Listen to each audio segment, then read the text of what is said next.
Jason Mraz has built his career around heartfelt coffeehouse pop songs, perhaps to the point of becoming a caricature of himself. Can he get back to his quirky pop roots on his new album? My review of No by Jason Mraz is coming up next on Track by Track. Hey everybody, my name's Kyle and this is Track by Track, music reviews, news, and commentary. Thanks for tuning in today, and if this is your first time here, please take a second to click subscribe so that you don't miss future reviews and more. In the weeks leading up to the release of No, the sixth studio album from Jason Mraz, I came to realize something that surprised me. I've been giving Jason Mraz too much credit. Now, that sounds like a bit of an insult, so let me explain. What I mean to say is that I think I've let my personal affection for his music over the years cloud my perception of the reality of his popularity. I first discovered Jason Mraz when his debut album, Waiting for My Rocket to Come, appeared on the new release rack at Borders Books and Music. His first single hadn't hit radio yet, so when I checked out the album on an in-store listening station, his music was totally fresh to me, and I absolutely loved it. Waiting for My Rocket was one of my favorite albums of 2002 and remains Mraz's most dynamically diverse effort to date. When his sophomore release came out 3 years later, it felt like a pale copy of the original. Mr. A to Z charted higher than the first album, but ultimately sold half as many copies. The music just wasn't as strong, and as a result, there was no hit single. Mraz managed to reverse his fortunes on album 3, though. We Sing, We Dance, We Steal Things contained his biggest hit to date, the feel-good acoustic love song, I'm Yours.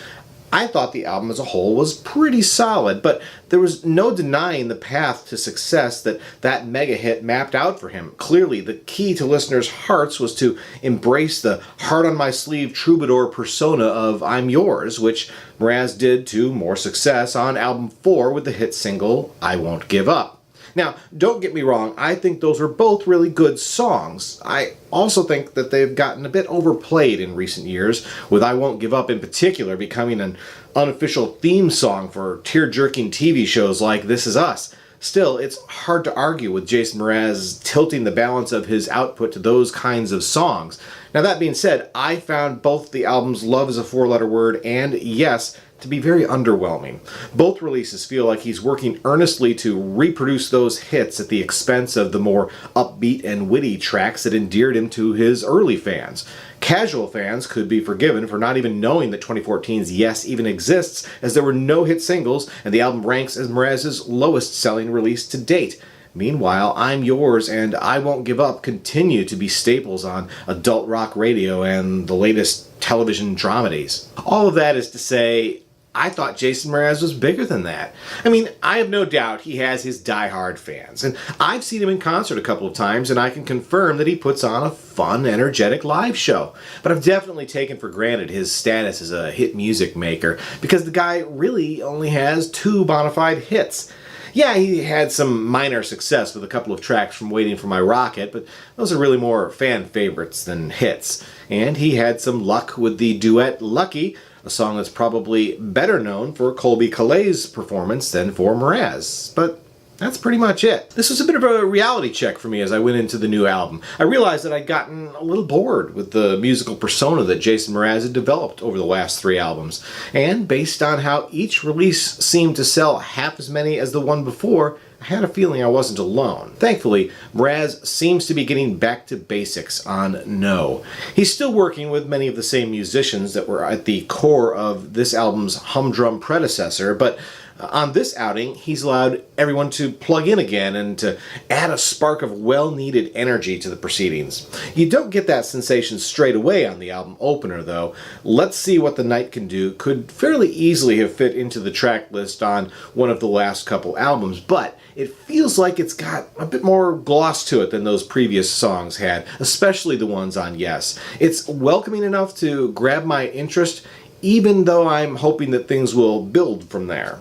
Of course, there's no way Jason Mraz was going to make a new album without at least attempting to follow the formula of his biggest hits on at least one track.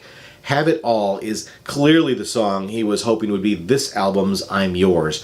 Unfortunately, I think the track collapses under the weight of his overly wordy lyrics. The entire track plays like a series of fortune cookie cliches like may the best of your todays be the worst of your tomorrows, and may the road less paved be the road that you follow. Mraz packs more inspirational platitudes into 3.5 minutes than you'll ever hear in the most eye-rollingly trite commencement speech, which is exactly why the song will probably end up in promo commercials for half a dozen This Is Us clones on TV this fall. Then on More Than Friends, Jason teams up with the current reigning queen of body positivity, Best New Artist Grammy winner Meghan Trainor. I'm not the biggest fan of Trainor's music, so it probably isn't saying much to say that this is my favorite song that she's done. Low bar, I know. Still, this is a pretty irresistible pop song that could just be this album's breakout hit. It's a love song that I could almost see becoming a new wedding reception standard. I also have to say that Jason and Megan's vocal harmonies on this track are really beautiful. On top of that, Mraz shows some smart lyrical restraint here, avoiding the excessive verbosity that sometimes overburdens his songs, instead keeping the message simple and sweet. Well done. Lyrical restraint goes right out the window on Unlonely, though, as Mraz gets back to the rapid-fire wordplay he's well known for. We heard that kind of thing earlier on Have It All, but it works much better here. Unlonely is an unabashedly cheesy song, with Mraz himself even admitting in the lyric that he's making words up. Unlonely ain't a word, but I don't give a fruck, he sings.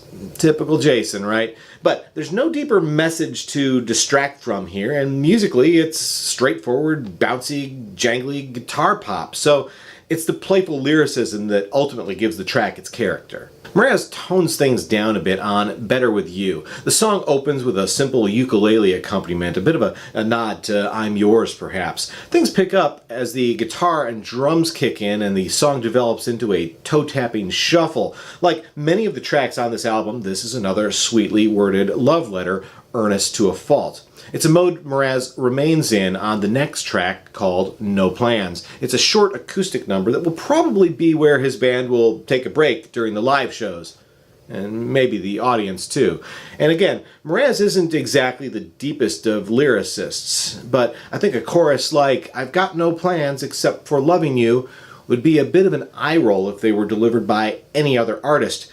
If Jason Mraz pulls it off, it's because he's Jason Mraz. One of the most surprising songs on the track list is Sleeping to Dream. This is a song that's been part of Jason Mraz's repertoire since even before his first studio album. It's also appeared on his 2004 live album, Tonight, Not Again. Its inclusion on No represents the first studio recording of the track to appear on an album. If you're a longtime fan, you already know it's a beautiful song. If you're hearing it here for the first time, you'll probably enjoy it almost as much as Jason's fans have for almost 15 years. But I say almost because I think the live versions I've heard previously are all better representations of the song. There's a warmth and organicness to those performances that feels a bit absent on the studio version. If you haven't heard the song before, I definitely encourage you to seek out the live version. Jason gets back to the beat on track 8. Making It Up is a jangly mid-tempo rocker that feels like a crossover between John Mayer and Bare Naked Ladies. It's exactly the kind of carefree song that made fans love Jason Mraz in the very beginning. I wouldn't necessarily say it's as good as anything on Waiting for My Rocket, but it could have made a more than respectable B-side to a song like Remedy or Curbside Prophet. If you love those songs, you'll enjoy this one too. Next, on Might As Well Dance, Jason finds himself in a mode I think is more Jimmy Buffett than anything else I can think of. I mean, if Buffett doesn't already have a song with the lyrics, yeah, we're already fools, so we might as well dance, he's probably kicking himself now. The track is a jaunty, piano-driven party song that will either make you smile or cringe, depending on your mood, or how much you've had to drink. Take that for what it's worth, I guess. Jason Mraz brings things to a close with the longest track on the album, the second longest track in his discography, in fact. Love Is Still the Answer sees Mraz doing his best to channel a bit of Ray LaMontagne's modern, hippie, peacenik persona. It's full of exactly the kind of sentiments you'd expect from a song with this title, boldly going beyond the long-established notion that love is the answer to earnestly declare that love is still the answer. The song almost writes itself, I suppose. It's a harmless bit of dime store philosophy, far from treading new ground for Mraz. I do like the addition of strings on this track, though, even if, again, it pushes things more strongly into LaMontagne territory. And what's most distracting about that is knowing that Ray would have done it better. So as much as I think his new album is a bit of a mixed bag, I have to say that I enjoyed it a lot more than anything he's done in almost 10 years. It's the most fun music he's recorded in a long time, which is pretty refreshing even if it occasionally feels a bit too goofy for its own good. Might As Well Dance really toes that line, while Have It All enthusiastically jumps right over it. But overall, I think Mraz does a decent job here balancing fun pop music against his more recent hit-making formula. I don't think there's another I'm Yours on this album, but Better With You may still resonate with listeners craving that flavor of songwriting. It's far from a perfect recipe, but I'm actually happy to see him moving in this direction again. Hopefully, on his next album, he'll build on this foundation, tighten up the songcraft, and deliver something truly special. In the meantime, I'm giving No by Jason Mraz an X rating of 6 out of 10. It's a welcome return to form, even if it's still a bit of a ramshackle effort. Once again, my name's Kyle, and this has been Track by Track. If you liked this video, be sure to give it a thumbs up. Plus, check out some of these other videos below that I think you might also enjoy. And of course, be sure to subscribe, because true music fans always want new releases the day they come out. Thanks for watching, and I'll see you next time.